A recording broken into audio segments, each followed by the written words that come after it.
This is our fourth and final lesson on quantitative analysis. So far, we've looked at descriptive statistics, inferential statistics such as Z, T, and ANOVA tests, and correlation. Today, we're going to conclude by looking at a few more bivariate tests as well as regression, which is going to let you examine multiple variables at once. As with everything we've covered in quantitative analysis, a few caveats. First, keep it simple. Don't use an advanced technique when a simpler one will do. Second, choose your method based on your discipline, question, hypothesis, design, and data. The literature will be a guide to helping you choose. You can look for similar studies to yours and see what tests those authors used. Keep in mind that many of these techniques have certain requirements and assumptions, usually large sample sizes, a normal distribution, and independent samples, so pick your technique accordingly. Finally, remember, this is just an introduction to quantitative analysis. There are a wide variety of techniques out there that we don't have time to cover here. My goal is to introduce you to some of the more commonly used techniques so you can figure out which ones are most promising for your project's needs. That way, you can get started and consult additional resources as needed on specifics as you move forward. For this lesson, we're going to first look at cross-tabulation tables and what are known as chi-squared tests. Then we're going to discuss regression, a powerful technique that lets us control for the effect of a wide range of variables, thus moving us closer to being able to claim a causal relationship between variables. For most of the quantitative analysis techniques we've discussed in this course, we said that one restriction was that at least one of our variables, usually the dependent variable, had to be on an interval or ratio scale, meaning that data at the nominal or ordinal levels won't do. That means that the data had to have genuinely meaningful numbers. The reason for this is that some of those tests compare the means of different groups, and to calculate a mean, you need interval or ratio level data. So what happens if you don't have a dependent variable at that level? We still have ways of quantitatively analyzing this data. One way is to create a contingency table, also called a cross-tabulation table or cross-tab for short. For nominal data, we can then calculate a chi-squared value, which tells us the level of association between two nominal variables. Chi-squared is another of our inferential test statistics, and when your variables are categorical, like gender, race, marital status, region, nationality, or anything else where you've got a bunch of unordered categories, chi-squared is going to be the way to go. So to get started, let's talk about crosstabs. Cross-tabulation tables let us visually examine the relationships between two variables. Regardless of whether you need to calculate chi-squared, a crosstab can be a useful step in evaluating whether a relationship exists in your data. You've probably seen crosstabs before, or at least the results of them.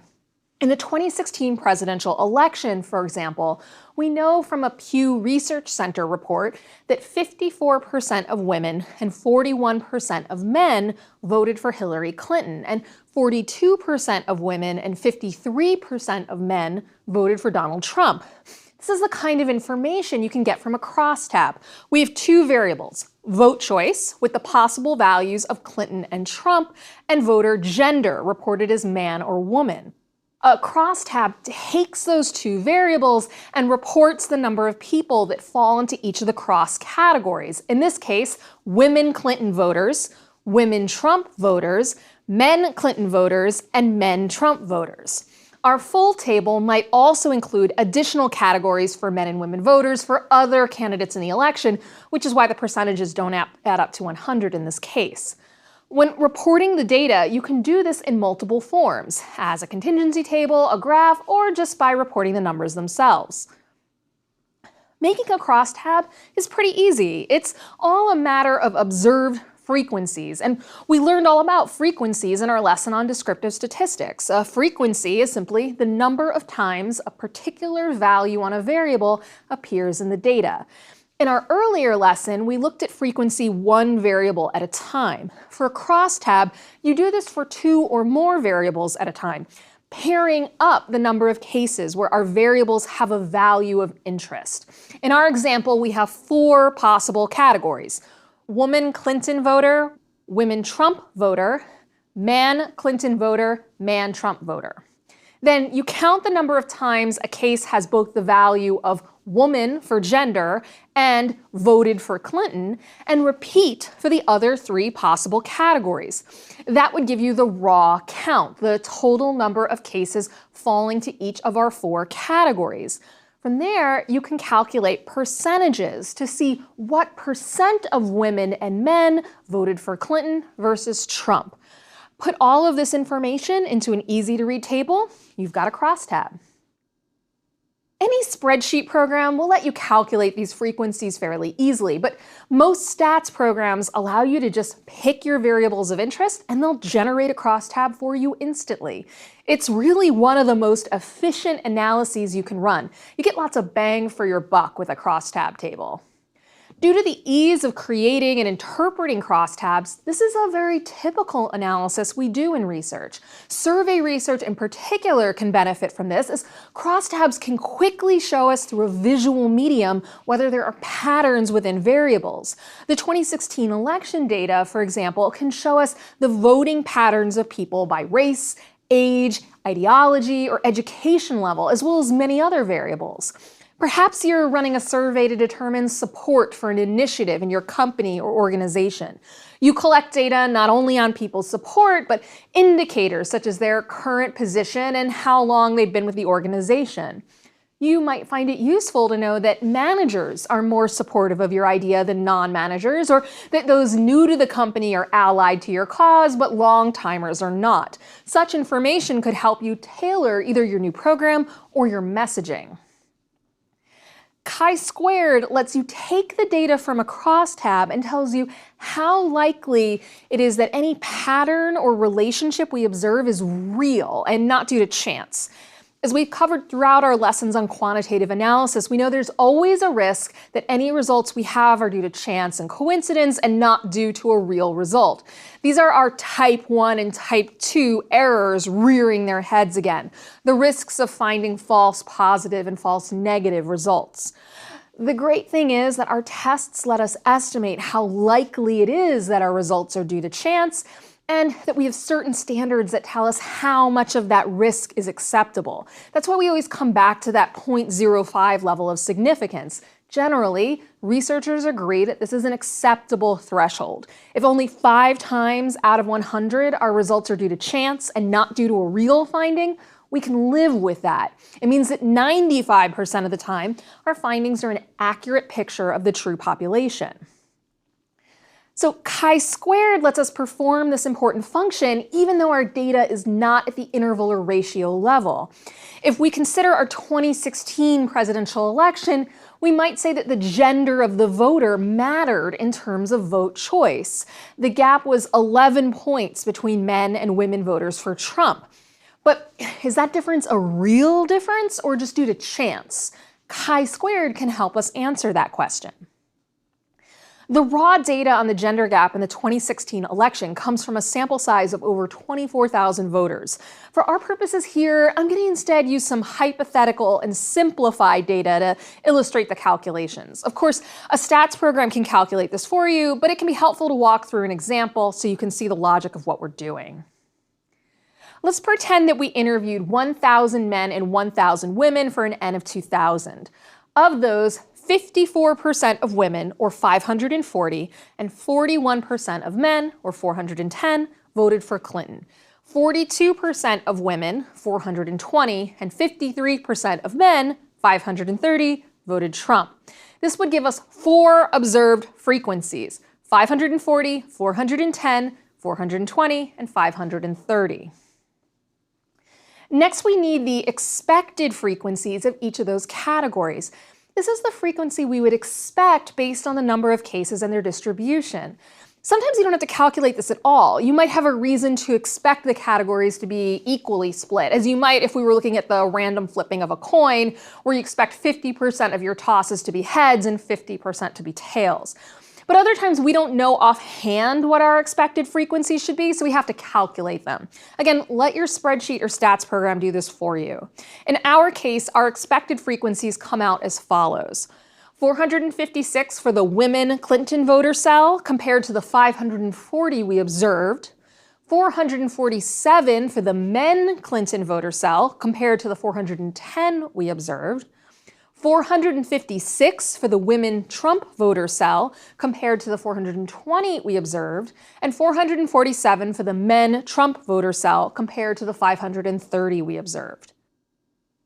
Once we have this information, we can calculate chi-squared, which is going to assess whether these observed frequencies are what we would expect due to chance differences, or if they're a real, genuine finding of gender playing a role in voting patterns. Our chi-squared value in this example is 36.8. Now, this is an uncorrected value. There's a commonly used correction with chi-squared to account for the fact that under certain conditions, the results can be biased upwards. I'm mentioning this because it applies in our example and because these kinds of corrections, adjustments, and additions are common in statistical tests, and you should look out for the ones that might apply for the specific test you use. The Yates correction usually applies whenever your expected frequencies are 5 or less, which isn't the case here, or if you use a 2x2 crosstab table. That's our problem here. We have just two variables with just two values. The correction simply requires us to subtract 0.5 from the difference between our observed and expected frequencies. This would reduce our chi-squared value for our example from 36.8 to 36.3, which actually makes no difference to our results in our case. But it's important to know to look for these kinds of corrections so we can make sure we aren't setting ourselves up for a type 1 or type 2 error. Now, we have to consult our table of critical values for chi-squared to see if our result of 36.8 exceeds the critical value needed for that 0.05 level of statistical significance. I expect it to. 36.8 is high for a chi-squared value. If we consult our table, we see that we only needed a chi-squared value of 3.84 to exceed the critical value for our data. We actually surpass a higher level of significance than 0.05. The 0.01 level, where there's only a 1% chance of our results being due to chance, is just 6.6. So we can be reasonably confident that our results here are not due to chance, and therefore, if this data were real, reject a null hypothesis of no relationship between gender and vote choice in the 2016 presidential election. Keep in mind, though, that chi-squared doesn't tell us anything about the strength of an association between these two variables, just that one is likely to exist, and that's still very useful information. So chi-squared is yet another useful tool in our arsenal to evaluate quantitative data, this time at a lower level of measurement. Everything we've covered to this point is looking at differences between groups and whether or not they're significant or if relationships between variables exist. We've been limited to at most saying something about correlation, that a relationship exists or does not exist. If we're running a true experiment, that may be enough to indicate causality. After all, in a well-designed experiment that has control, manipulation, random selection, and random assignment, we're able to have some level of confidence that if differences between our groups occur, they're due to the treatment we employed. Outside of true experiments, though, we can struggle to make claims about causality. Remember, causality requires we establish a few things. We need to find a correlation between our variables of interest, yes, but we also need to be able to claim that our X, or cause, occurred prior in time to Y, our effect.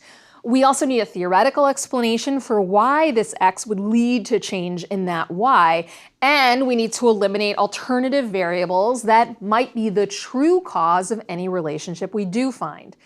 It's this last requirement that we've really struggled with so far. Experiments handle this in their design by controlling for other variables under laboratory conditions and their unique characteristics. What do we do when we have large data sets and want to test for causation but didn't use an experimental design? Bivariate and multivariate linear regression is one possible answer. Amongst other things, it allows us to apply statistical controls in our data to test for the independent effect of each X on our y. It doesn't completely eliminate the risk of alternative explanations. If a variable isn't included in our data set, we can't necessarily control for it. But regression can tell us the extent to which our independent variables capture change in the dependent variable. And that means that more than any of the other techniques we've discussed, this one is the best able to help us say something not only about differences and correlation, but about causation. If your project asks questions about whether one factor or variable causes another, regression might be your ticket to an answer. As with all statistical tests, linear regression rests on certain assumptions. Before using regression, you'll want to make sure that your data meets those assumptions. I want to briefly touch on a few of them, although keep in mind that the following is not a complete list of the assumptions of the model. For example, as the name implies, linear regression requires that your data be, well, linear. That is, you expect to find a relationship that's either positive, where increases in x lead to corresponding increases in y, or negative, where increases in x lead to decreases in y. If you instead expect to find a curvilinear or other kind of a relationship, the standard regression analysis is not going to work very well. Second, there's the assumption that all of your variables have normal distributions. There are tests you can run for this, but one thing to watch out for is if your data has outliers that might skew an otherwise normal distribution. You can check this by creating a quick graph of each variable or by standardizing your variables into z-scores. Third is the assumption of homoscedasticity. Sorry about that word. As we've seen, research methods is filled with jargon, and I've actually shielded you from a lot of it.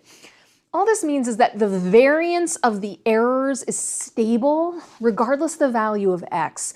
We don't want the errors to be higher for some values of x than others. You can check this by graphing the errors after running a regression and seeing if they're pretty evenly distributed everywhere along the line. And of course, there are also tests you can run to check this, but a visual inspection will give you your first hints if you have a problem here. Finally, there's an assumption that there's no multicollinearity. That is, regression assumes that your independent variables aren't highly correlated with each other. Otherwise, the model gets confused over their independent causal power. There are several other assumptions that linear regression lies on, but the ones we've mentioned should give you a good start on deciding whether or not your data is appropriate for regression. What regression does is it provides a prediction of a value of y based on a given value of x. That's powerful stuff. It means that if we know a given value of x based on the data we've analyzed, we can predict the value of y. That's pretty much what we want when we're talking about causality, right? We want to be able to say that a given value on the independent variable is likely to have some kind of impact on the dependent variable. Perhaps I'm interested in the role of education on salaries. Maybe I'm thinking about whether it's worth it to go back to school. I collect data on people's salaries and years of education in my community. Maybe I do a survey and I run a regression. I might collect additional data to control for other possible variables that might affect salaries, such as years of experience or demographics like race or gender. Let's say that I find a positive relationship between years of education and salaries in my data. I'd be able to see exactly what the predicted increase in salary would be for a given unit increase in years of education.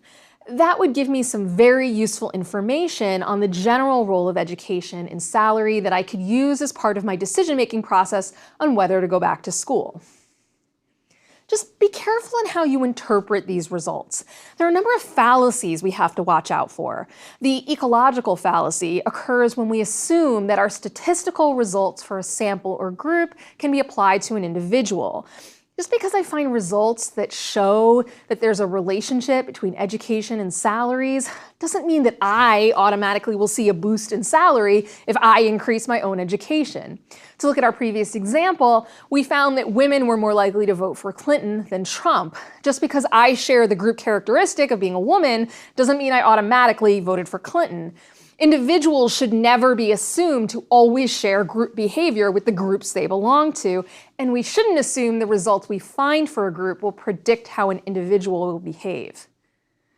Another fallacy is the reductionist fallacy. This occurs when we assume that upon finding a relationship between x and y, or seeing that x occurs prior in time to y, that x is the single cause of change in y. There may, in fact, be multiple variables that are affecting y. The world's a complex place, after all. So we don't want to automatically reduce all the change in y to our x. R squared can be helpful here, as it will tell you how much of the variation of y is captured by the series of x's we included in our model. Unless that's 100%, you don't want to overstate your claims about the causal power of your model. There are many other logical fallacies we can make, so always think through exactly what your results are telling you so that you can report them accurately and with context. Let's get back to regression. The equation for regression is actually pretty straightforward, so we're going to look at this one.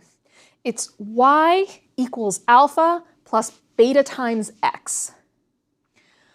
Y is the predicted value of the dependent variable. Y then is a function of alpha, also called a, which is the constant or intercept, as well as a coefficient beta, or b, and a given value of x. This translates directly to a plotted graph. Think of a typical graph with an x and y axis. We can plot our graph using the x and y values for each case in our data, and then draw a line that minimizes the squared distance between points. A is the intercept point, the point at which our line crosses the y-axis. B is the slope. So to find a given value of y, we simply need to know our starting point, our slope, and our value of x. If you recall our discussion of scatter plots in our last lecture, you'll remember that I mentioned we can take all those dots that represent pairings of x's and y's and draw a line that shows the strength of the relationship. That line is the regression line, and the equation is what will give us that line. Regression is definitely not something you want to calculate by hand. Let your favorite stats package do it for you. When you run a regression, you're going to feed in your data and indicate the variables serving as your y and x. If you're running an analysis with one x, that's called bivariate regression. If you have multiple x's, we call that multiple or multivariate regression. Either way, you're going to get a bunch of useful information as outputs, including R squared, betas, standard errors, and p-values. Let's talk about each of these and how to interpret them. Let's start with R squared. Do you recall when we previously discussed the Pearson's R calculation? Pearson's R is the correlation coefficient and is a useful rough measure of whether or not there's a correlation between our two variables of interest. It's represented by a number between 1 and -1, with anything close to those numbers representing a strong correlation, positive or negative. A 0 means that no relationship exists, providing evidence for the null hypothesis. R is useful, but even more useful is squaring it, giving us R squared. R squared tells us how much of the variation in y is captured by variation in the other variables. And it's read as a percentage. So an R squared of 0.62 would mean that 62% of the variation in y can be explained by the variation in our x's. Remember that this is ultimately our goal when seeking causation. We want to know if changing the value of one or more variables is going to lead to changes in the value of another variable. R squared is a single data point that tells us something about this. We may not necessarily know the direction of causality yet, but we're getting there. R squared tells us something about the overall strength of our model, that combination of x's we've used to try to explain the variation in y. But we also get valuable information about each individual variable when we run a regression. Most important are our betas. These are the coefficients that tell us the exact predicted impact of x on y. Betas tell you that for every 1 unit increase in x, this will be the corresponding increase in y. The unit is in standard deviations, just like the z-scores we learned about back in our lesson on descriptive statistics. The size of the beta tells you the size of the impact of that x on y. A small beta means that x only has a small influence on y. A 0 would support the null hypothesis, that there's no relationship between x and y. Larger betas mean that x has a larger effect on y, and that's ultimately what we're testing for.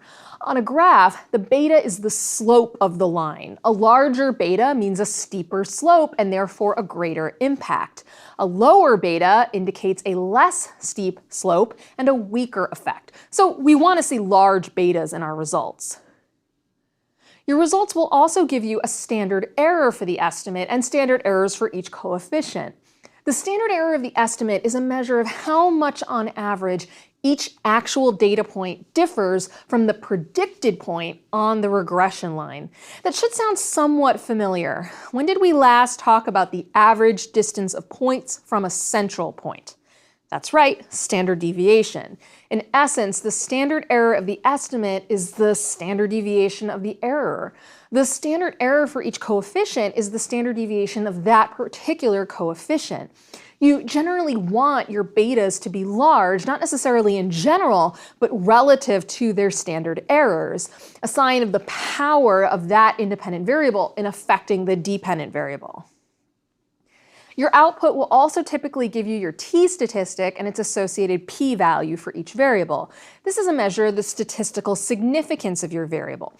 Remember, no matter how big your beta, if the variable is not statistically significant at the 0.05 level or better, it should not be reported as a genuine finding. Well, obviously, we like large effects with strong statistical significance best. It's generally better to have a smaller, statistically significant effect than a large but insignificant effect.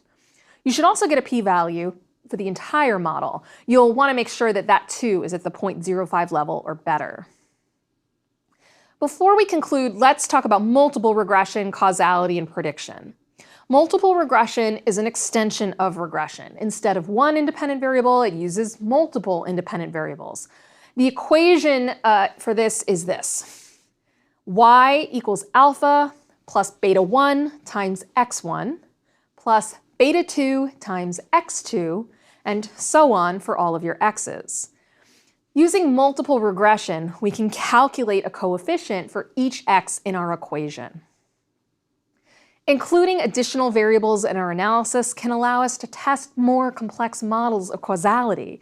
It lets us consider the idea that more than one x plays a role in affecting y.